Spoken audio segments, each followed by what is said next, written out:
नमस्कार, मैं उपमी। आप देख रहे हैं डेली ईयूपी। आज है 28 अगस्त, दिन शुक्रवार।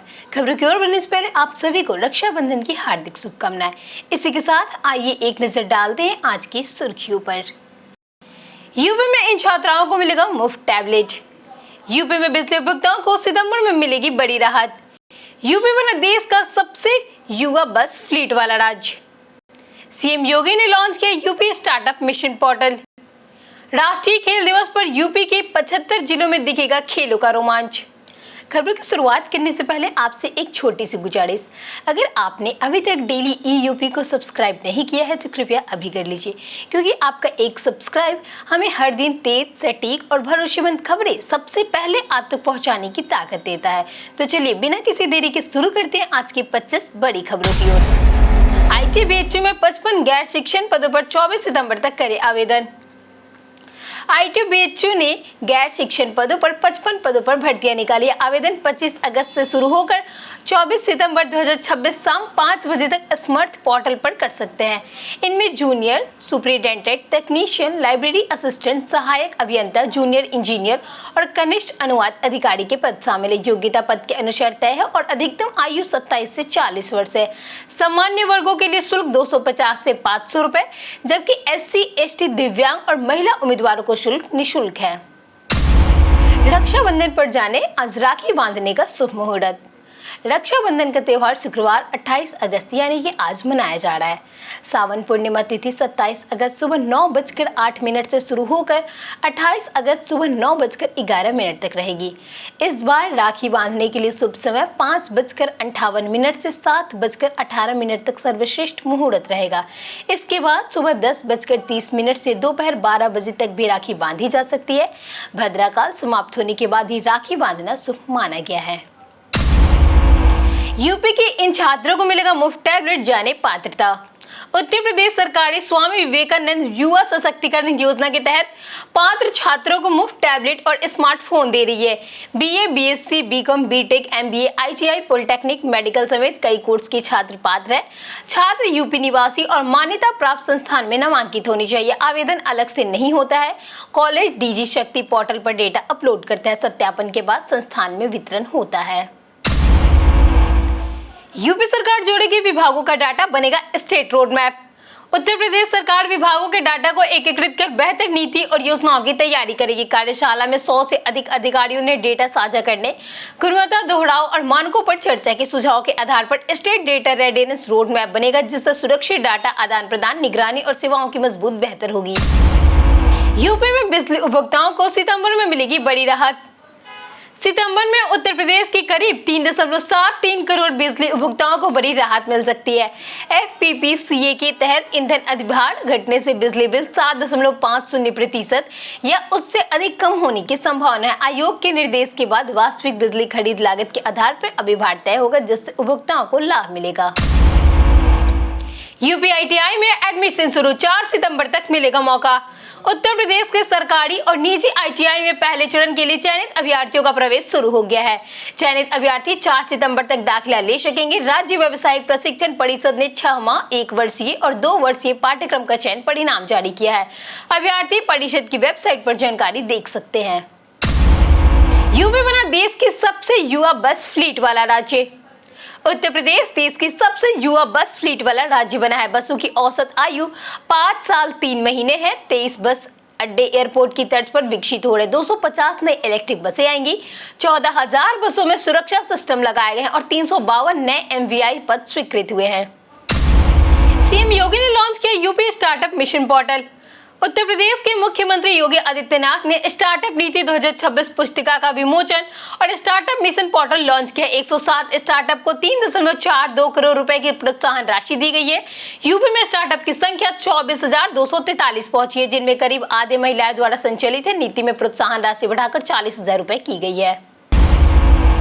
सरकारी छात्रवृत्ति पाने का मौका, 16 सितंबर तक करें आवेदन।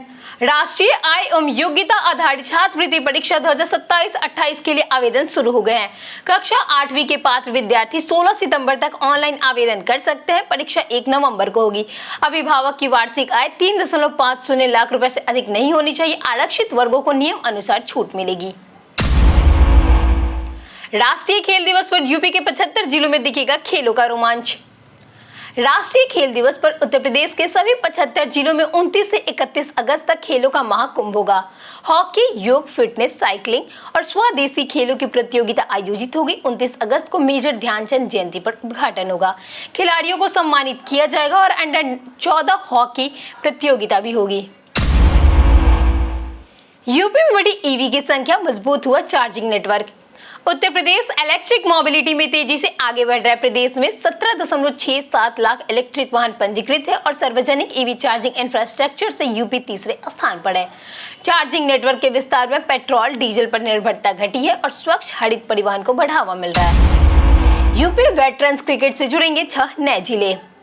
यूपी वेटरन्स क्रिकेट एसोसिएशन की 30 अगस्त को कानपुर में होने वाली 28 वर्षीय वार्षिक आम सभा में 6 नए जिले इटावा, मऊ, जालौना, हापुड़, झांसी, मुजफ्फरनगर को लीग में शामिल किया जाएगा। इसके बाद एसोसिएशन का विस्तार 35 जिलों तक होगा। लक्ष्य पूर्व क्रिकेटर को मंच देकर वेटरन्स क्रिकेट को बढ़ावा देना है। नेपाल में फंसे यूपी वासियों के लिए हेल्पलाइन नंबर हुआ जारी। योगी सरकार ने नेपाल बाढ़ में फंसे यूपी के नागरिकों की मदद के लिए 1070 हेल्पलाइन नंबर जारी किया है। राहत आयुक्त कार्यालय भर्ती और नेपाल दूतावासों के संपर्क में है। महाराजगंज और कुशीनगर में सतर्कता बढ़ाई गई है। गंडक और नारायणी नदियों के जलस्तर पर लगातार नजर रखी जा रही है। यूपी में महिलाओं की खाद्य प्रोसेसिंग में बढ़ेगी भागीदारी। उप मुख्यमंत्री केशव प्रसाद मौर्य ने पीएमएफएमआई योजना के तहत महिलाओं की खाद्य प्रसंस्करण क्षेत्र में भागीदारी बढ़ाने के निर्देश दिए। यूपी में 14 कॉमन इंक्यूबेशन सेंटर पर 46 प्रोसेसिंग लाइनें स्थापित है। पिछले 2 वर्षों में 16,000 इकाइयां बनी। इस वित्तीय वर्ष में 9,000 नई यूनिट का लक्ष्य है। यूपी टीईटी 2026 परिणाम हुआ जारी, खत्म हुआ लंबा इंतजार। यूपी टीईटी 2026 का रिजल्ट 27 अगस्त को जारी कर दिया गया। परीक्षा में शामिल 13 लाख से अधिक अभ्यर्थियों का इंतजार खत्म हुआ। पेपर 1 में करीब 80.07 अभ्यर्थी सफल रहे। उम्मीदवार रोल नंबर व जरूरी विवरण के जरिए अपने स्क्वायर कार्ड ऑनलाइन डाउनलोड कर सकते हैं। रात में सोलर बिजली उत्पादन में यूपी में मचा हड़कंप। उत्तर प्रदेश में हजारों सोलर यूनिट्स में रात के समय भी बिजली उत्पादन दर्ज होने के बाद पावर कॉर्पोरेशन हैरान है। प्रतापगढ़, सीतापुर और लखीमपुर में सबसे ज्यादा मामले सामने आए हैं। विभाग मीटर से छेड़छाड़ या तकनीकी गड़बड़ी की जांच कर रहा है। प्रदेश में 1.198 से ज्यादा सोलर आवेदन मिले हैं। गोरखपुर से मुंबई के लिए आज से दौड़ेगी अमृत भारत ट्रेन। गोरखपुर से बांदा के लिए 28 अगस्त यानी कि आज से साप्ताहिक अमृत भारत एक्सप्रेसवे शुरू होगी। ट्रेन 22 कोचों के साथ 1834 यात्रियों को सुविधा देगी। वापसी सेवा 29 अगस्त से चलेगी। इसके अलावा प्रयागराज सीकर साप्ताहिक स्पेशल और रक्षाबंधन पर लखनऊ होकर चंडीगढ़ व दिल्ली वाराणसी विशेष ट्रेनों का संचालन होगा। नेपाल की बाढ़ का असर कम, गंडक नदी का घटा पानी।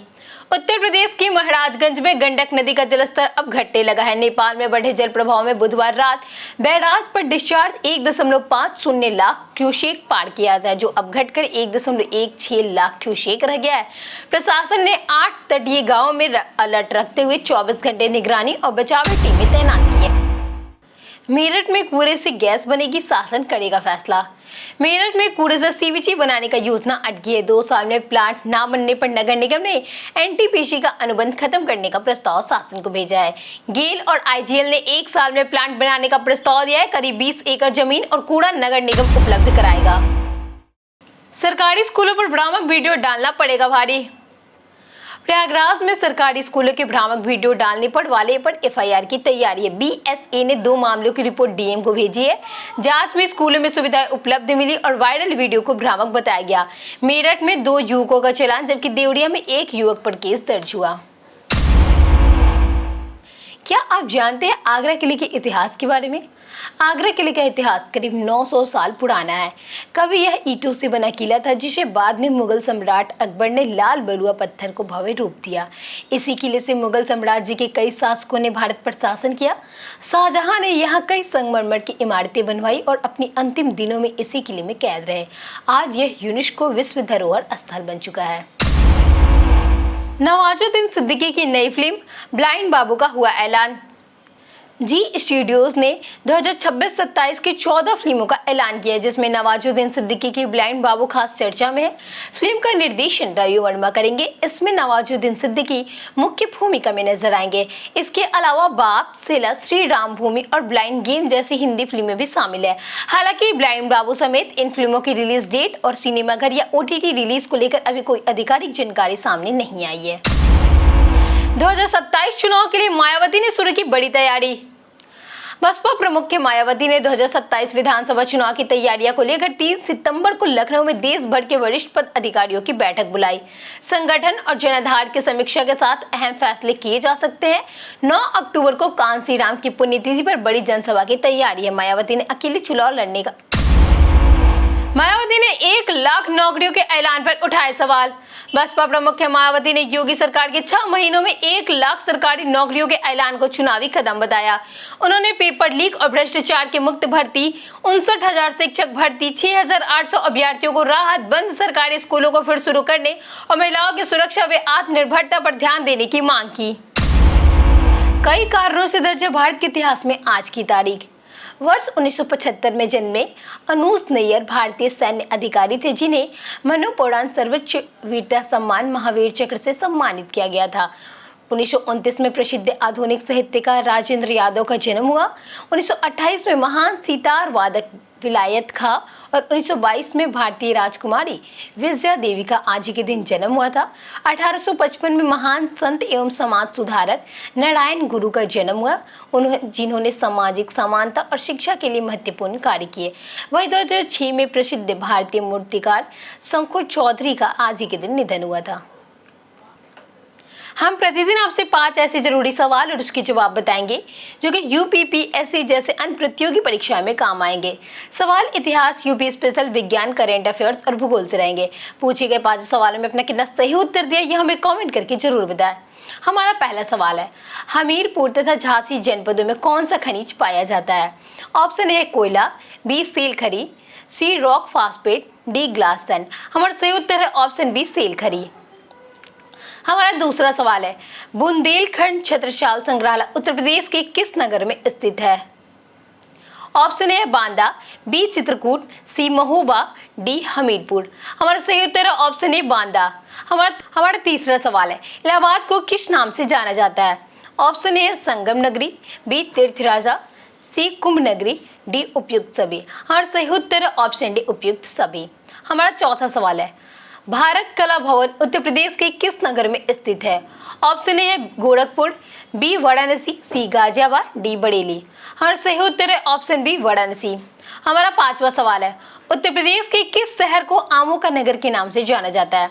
ऑप्शन है Kanpur, B Malihabad, C Rampur, D Moradabad. हमारा सही उत्तर है ऑप्शन बी मलिहाबाद। इसी के साथ बढ़ते हैं आज के सवाल के। और आज का सवाल है, आपको रक्षाबंधन पर सबसे अच्छा गिफ्ट क्या चाहिए? आप अपना जवाब हमें हमारे कमेंट सेक्शन में लिखकर जरूर बताएं। आज के लिए इतना ही। उत्तर प्रदेश की तमाम खबरों के साथ बने रहने के लिए देखते रहिए डेली EUP। और साथ ही अगर आप YouTube चैनल पे देख रहे हैं तो चैनल को सब्सक्राइब करें, और अगर आप Facebook पेज पे देख रहे हैं तो लाइक और फॉलो जरूर करें।